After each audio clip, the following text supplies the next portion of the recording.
پیارے اسلام بھائیوں، یہ دولت ایمان بندے کے پاس کتنی بڑی نعمت ہے یار، کتنی بڑی نعمت ہے۔ سب سے بڑی دولت مسلمان کے پاس اس کا دولت ایمان ہے۔ میں ایک دکھ والی بات کہنے لگا ہوں، بعض ایسے ناسمجھ ہوتے ہیں، وہ یہ کہتے ہیں یار کیا ہے ہم مسلمان، یار ہم سے تو فلاں اچھے۔ ایسی بات ہرگز نہیں کہنی چاہیے، ہرگز نہیں کہنی چاہیے۔ جہاں تک تعلق ہے دنیاوی اتار چڑھاؤ کا، قرآن مجید میں رب تعالیٰ نے ارشاد فرمایا تلک الایام نداولھا بین الناس، یہ اتار چڑھاؤ زندگی کے ساتھ آتا رہتا ہے، سدا بادشاہی اللہ تعالیٰ کی بارگاہ میں۔ سرکار دو عالم نور مجسم صلی اللہ تعالیٰ علیہ وسلم کی ذات اقدس، دیکھو بدر میں اللہ تعالیٰ نے فتح کی، اور فتح مکہ میں کتنی شاندار فتح عطا کی، لیکن آپ یہ دیکھیں کہ کسی جنگ میں، میرا مطلب ہے کہ تکلیفیں بھی آئی ہیں۔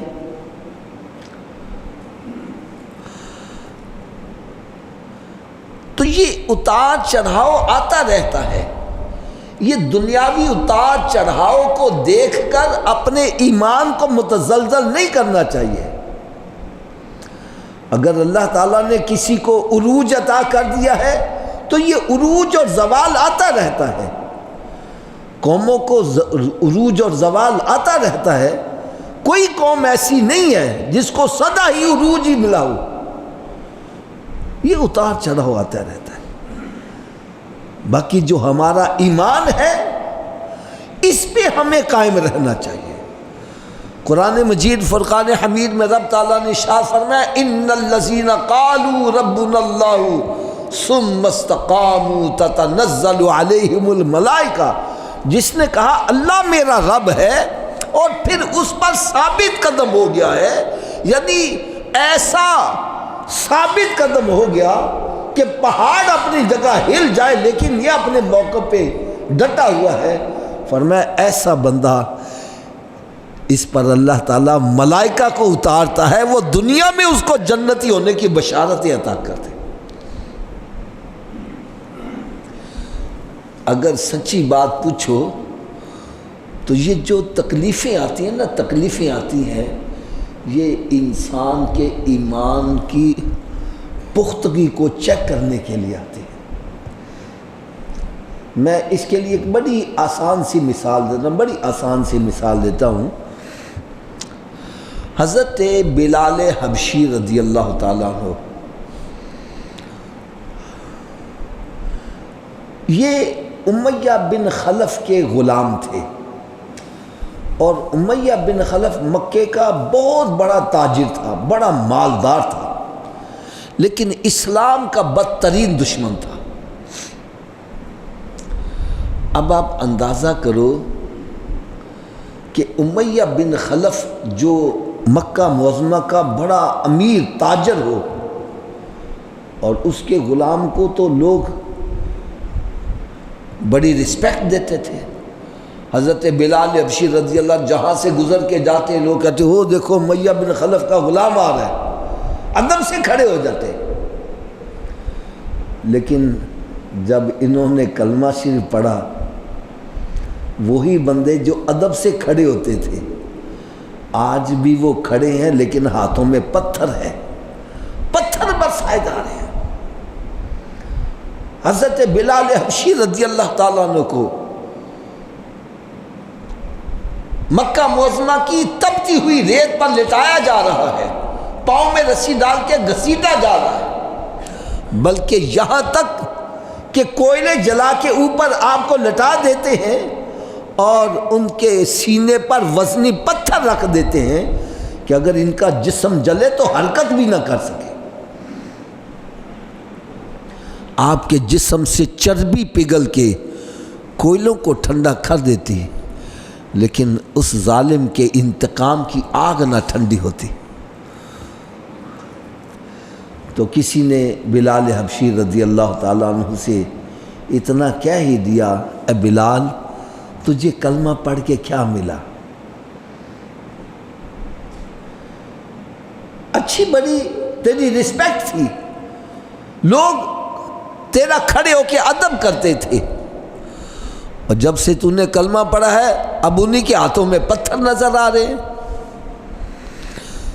اللہ اللہ، تو تم ایسے کرو، یا تو کلمہ پڑھنا چھوڑ دو، اگر یہ نہیں کر سکتے تو پھر جس رب کا تو نے کلمہ پڑھا ہے اس رب ذوالجلال سے یہ عرض کر کے اے مالک و مولا ان کافروں کو تباہ و بربادی کر دے۔ اگر یہ بھی نہیں کر سکتا کم از کم اتنا تو کہہ دے کہ یا اللہ مجھے ان کے ظالموں کے ظلم سے ہی نجات دے دے۔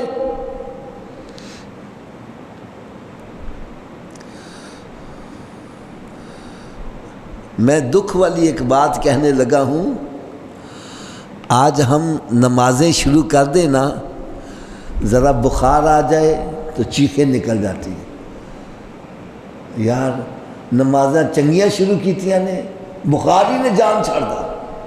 اگر ہم نے رشوت دینا چھوڑ دی، سودی کاروبار چھوڑ دیا، تنگیاں آنے لگی تو شور مچا دیا، جدوں نہیں حلال کھان لگے ہیں بھوکے ہی مرن لگے ہیں، شور مچا دیتے ہیں۔ سیدھے راستہ پر چلے اگر کوئی تکلیف آ گئی تو چیخیں نکل گئے، شکوہ شکایت۔ حالانکہ جو عاشق رسول ہے ان کا کیا حال ہوتا ہے، وہ کہتے ہیں زبان پر شکوائے رنج و علم لایا نہیں کرتے، ارے نبی کے نام لیوا غم سے گھبرایا نہیں کرتے۔ اور میاں محمد رحمت اللہ تو بڑی کمال بات کہتے ہیں، وہ کہتا ہے جے میرا سونا میرے دکھ وچ راضی تو میں سکھ نو چلے پاواں، اگر میرا رب میری تکلیف میں راضی ہے میں اسی میں ہی خوش ہوں۔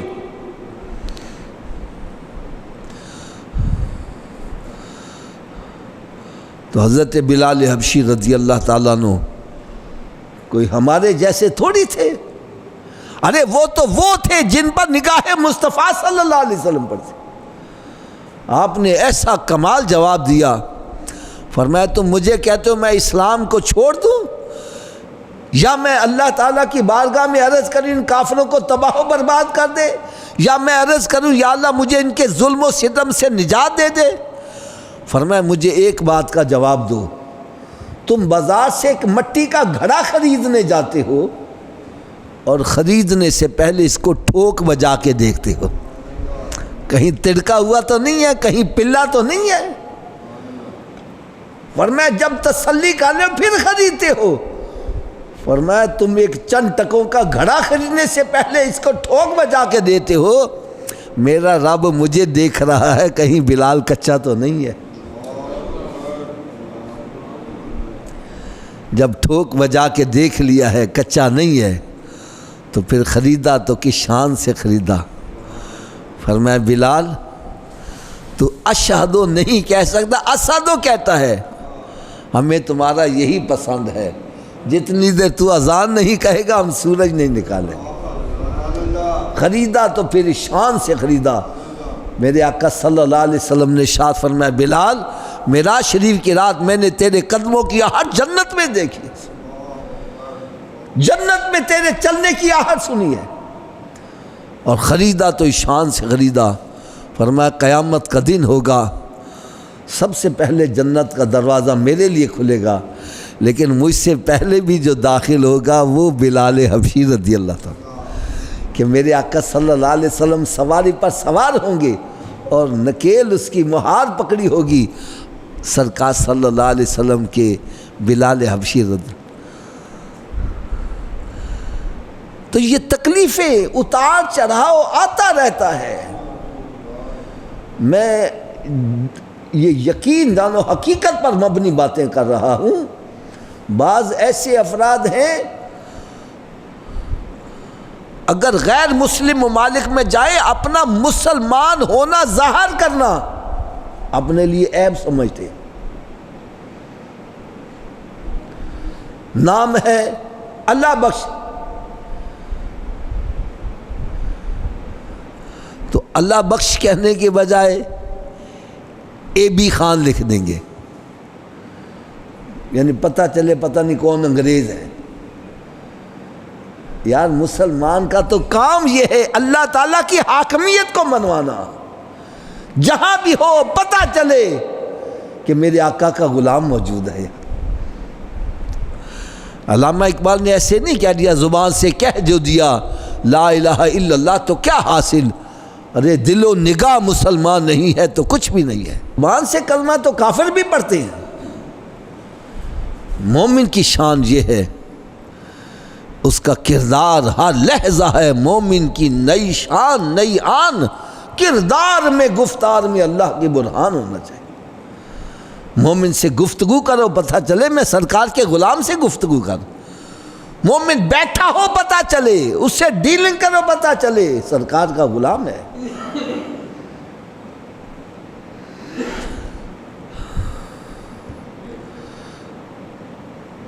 اور الحمدللہ الحمدللہ یہ صحابہ کرام کی شان ہے، عظمتیں ہیں کہ انہوں نے اسلام کو اپنے اوپر نافذ کر کے دکھایا ہے، اور ایسا نافذ کر کے دکھایا کہ قرآن مجید فرقان حمید میں رب تعالیٰ نے ارشاد فرمایا والذین اتبعوہم بإحسان رضی اللہ عنہ ورضوا عنہ وأعد لهم جنات تجری تحتها الانہار خالدین فیہا ابدا۔ فرمایا یہ میرے محبوب صلی اللہ علیہ وسلم کے جو غلام ہے ان کی شان اتنی عرفہ اعلیٰ ہے، جو ان کے بھی نقش قدم پر چلے گا رب ان سے راضی ہے، اور وہ رب سے راضی، اور رب تعالیٰ نے ان سب کے لیے جنت کا وعدہ کر لیا ہے۔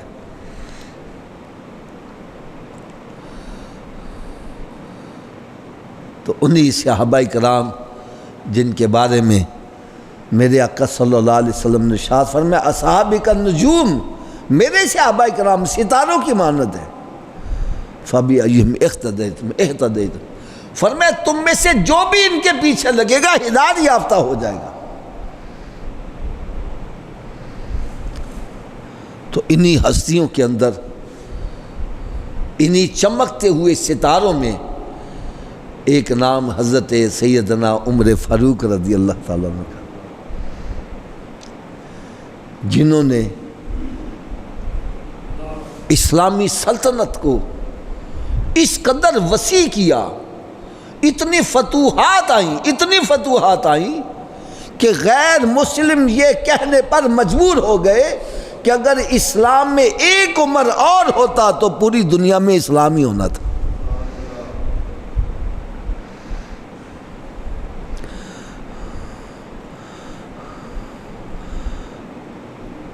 لیکن آپ حضرات سمجھتے ہیں جہاں حق ہوتا ہے وہاں باطل بھی ہوتا ہے، تو باطل جو تھے ان کو یہ گوارا نہیں تھا کہ اسلام کا پرچم اس طرح آگے لہراتا رہے اور اسلامی سلطنت یہ اس طرح فتوحات ملتی رہیں اور یہ بڑھتا رہے۔ تو انہوں نے پھر سازش کی ہے، حضرت سیدنا عمر فاروق رضی اللہ تعالیٰ عنہ، اندازہ کرو کہ یہ ایسے چمکتے ستارے کہ نماز پڑھا رہے ہیں، ایک بدبخت صف میں سے نکلا ہے اور اس نے نماز کی حالت میں آپ کے اوپر وار کیا ہے، آپ زخمی ہو گئے ہیں۔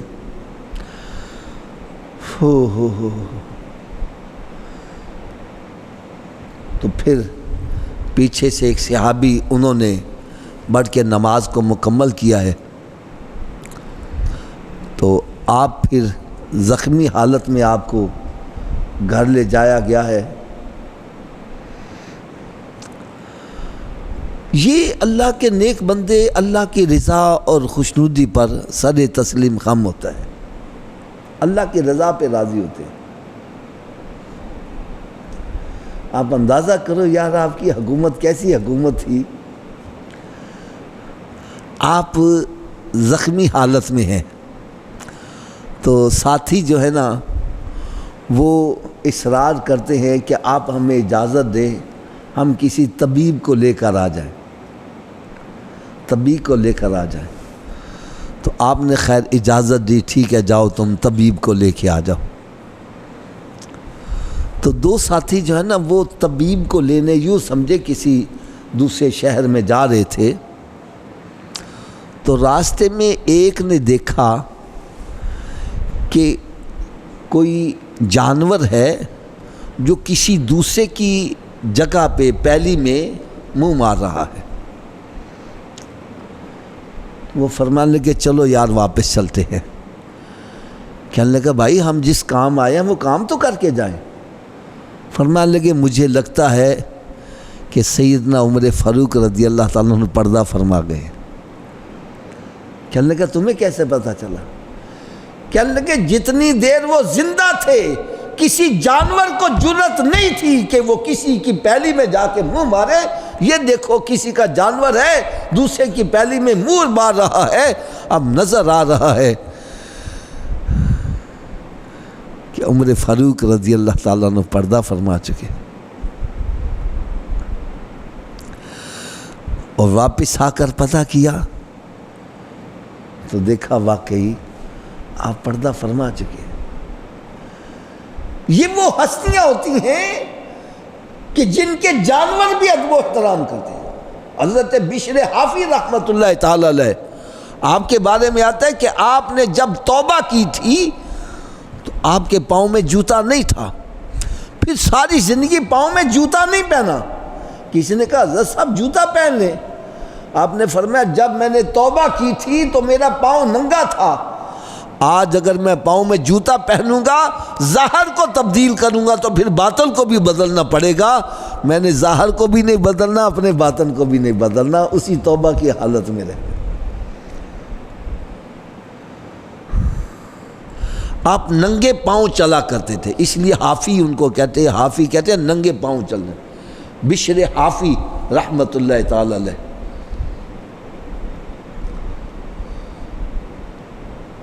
تو آپ ننگے پاؤں چلا کرتے، کسی جانور کو یہ جرأت نہیں تھی کہ راستے کے اندر کو بولا براز کر دے۔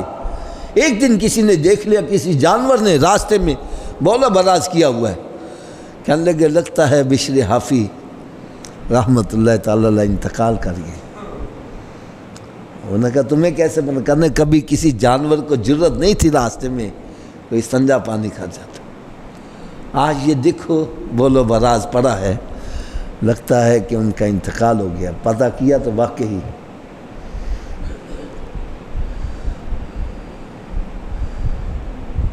اور پھر جب آپ نے پردہ فرمایا تو یار دیکھو اللہ تعالیٰ نے ان کو مقام کتنا بلند عطا کیا، کتنا بلند عطا کیا۔ میرے آقا صلی اللہ علیہ وسلم کے پہلو میں ان کو جگہ ملی ہے، وہ سبز گنبد جہاں میرے آقا صلی اللہ علیہ وسلم جلوہ افروز ہیں۔ ایک طرف حضرت سیدنا ابو بکر صدیق رضی اللہ عنہ اور ان کے پہلو میں حضرت سیدنا عمر فاروق رضی اللہ تعالیٰ۔ کیا مقدر ہے صدیق اور عمر کا جن کا گھر رحمتوں کے خزینے میں ہے۔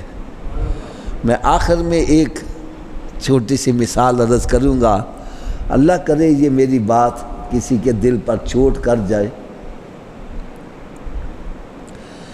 ایک بندے سے میں نے سوال کیا، میں نے کہا یار اگر کسی بندے کو میدان کربلا میں دفن ہونے کی سعادت مل جائے، میدان کربلا میں دفن ہونے کی سعادت مل جائے، ایسے بندے کے بارے میں تمہارا کیا عقیدہ ہے؟ کہنے لگے جی وہ تو سیدھا جنتی ہے۔ میں نے کہا بھائی وہ سیدھا جنتی کیسے ہو گیا؟ کہنے لگا آپ کو پتہ نہیں ہے میدان کربلا وہ برکت والا میدان ہے جس میں سرکار صلی اللہ علیہ وسلم کے نواسوں کا خون شامل ہے، تو جس مٹی میں سرکار صلی اللہ علیہ وسلم کے نواسوں کا خون شامل ہو جائے وہ ہمارے نزدیک مٹی اتنی عظمت والی ہے اس میں جو دفن ہو جائے سیدھا جنتی ہے۔ میں نے کہا یار تھوڑا سا دل پہ ہاتھ رکھ کے ذرا فیصلہ کرنا، جس مٹی میں میرے آقا صلی اللہ علیہ وسلم کے نواسوں کا خون شامل ہو، اس مٹی میں دفن ہونے والا اگر جنتی ہے، اور جہاں پر ان کے نانا جلوہ فروز ہے، جو ان کے پہلو میں لیٹنے والے، ان کا مقام کیا ہو؟ اگر کوئی آپ سے یہ سوال کرے کہ میرے آقا صلی اللہ علیہ وسلم کی امت میں کوئی ایسا ہے جو اس وقت جنت میں ہے، تو آپ برملا کہا کرو ہاں 2 صحابہ کرام ہے، ان میں ایک کا نام ابو بکر صدیق ہے اور دوسرے کا نام سیدنا عمر فاروق رضی اللہ تعالیٰ۔ دلیل کیا ہے ہمارے پاس؟ دلیل بھی سن لو۔ میرے آقا صلی اللہ علیہ وسلم نے ارشاد فرمایا ماں بین بیتی و منبری روضۃ من ریاض الجنہ، فرمایا میرے حجرہ پاک اور ممبر شریف کے درمیان کا حصہ یہ جنت کی کیاریوں میں کیاری ہے۔ اللہ تعالی ہم سب کو وہاں نماز ادا کرنے کی توفیق عطا فرمائے۔ وہ ہے ہی جنت کی کیاریوں میں کیاری ہے، وہ جنت کا ٹکڑا ہے۔ فرمایا قیامت کا دن آئے گا، اس ٹکڑے کو اٹھا کر وہاں جنت میں فٹ کیا جائے گا، یہ ہے ہی جنت کا حصہ۔ ہم نے پوچھا جناب یہ جنت کا حصہ کیسے بن گیا؟ تو بتلانے کہ سرکار صلی اللہ علیہ وسلم اپنے حجرہ مبارکہ سے تشریف لاتے فجر کی نماز پڑھانے کے لیے، نماز پڑھا کے پھر واپس تشریف لے، پھر ظہر میں، پھر عصر میں، پھر مغرب میں، پھر عشاء میں۔ تو جس جگہ کو پیارے آقا صلی اللہ علیہ وسلم کی قدم بوسی کا بار بار شرف ملا، وہ جنت کی کیاریوں میں کیاری بن گئی۔ میں نے کہا جہاں جس جگہ کو سرکار کی قدم بوسی کا شرف ملے وہ جنت کی کیاریوں میں کیاری بن جائے، اور جہاں سرکار خود جلوہ فروز ہے اس جگہ کا مقام کیا ہو؟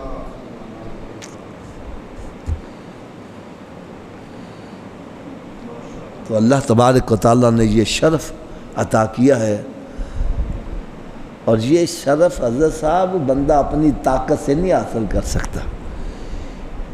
یہ سعادت بزور بازو نیست، یہ سعادت جو ہے انسان اپنی مرضی سے نہیں حاصل کر سکتا، طاقت سے نہیں حاصل کر سکتا۔ اگر آپ کہیں گے جس کی دلیل کیا ہے، تو بھائی آج بھی سبز گنبد میں ایک قبر کی جگہ باقی ہے۔ بڑے بڑے حکمران آئے، بڑے بڑے ظالم جابر بھی آئے، لیکن کسی کو یہ شرف نہیں مل سکا کہ وہ وہاں دفن ہو۔ میرے آقا صلی اللہ علیہ وسلم نے ارشاد فرمایا حضرت عیسیٰ علیہ السلام کی یہاں قبر بنے گی، تو وہ جو سرکار نے فرما دیا، یار وہ قیامت کے روز کیسا منظر ہوگا۔ میرے آقا صلی اللہ علیہ وسلم نے ارشاد فرمایا جب سور پھونکا جائے گا سب سے پہلے میری قبر کھلے گی، سب سے پہلے میری قبر کھلے گی۔ میں اپنی قبر سے جب باہر آؤں گا، ایک طرف میرے ابو بکر صدیق ہوں گے، دوسرے عمر فاروق رضی اللہ تعالیٰ۔ وہ کیسا منظر ہوگا۔ تو اللہ تبارک و تعالیٰ سے دعا ہے کہ اللہ تبارک و تعالیٰ صحابہ کرام کے درجات کو مزید بلندی عطا فرمائے، اور ہمیں ان کے نقش قدم پر چلنے کی توفیق عطا فرمائے۔ آج یکم محرم الحرام ہے، تو آج کے دن ہی آپ نے شہادت کا جام نوش کیا، تو سبھی اسلامی بھائی ایک دفعہ علم شریف، 3 دفعہ قل هو اللہ شریف اول آخر درود پاک پڑھ کے آپ کی بارگاہ میں نذرانہ پیش کریں۔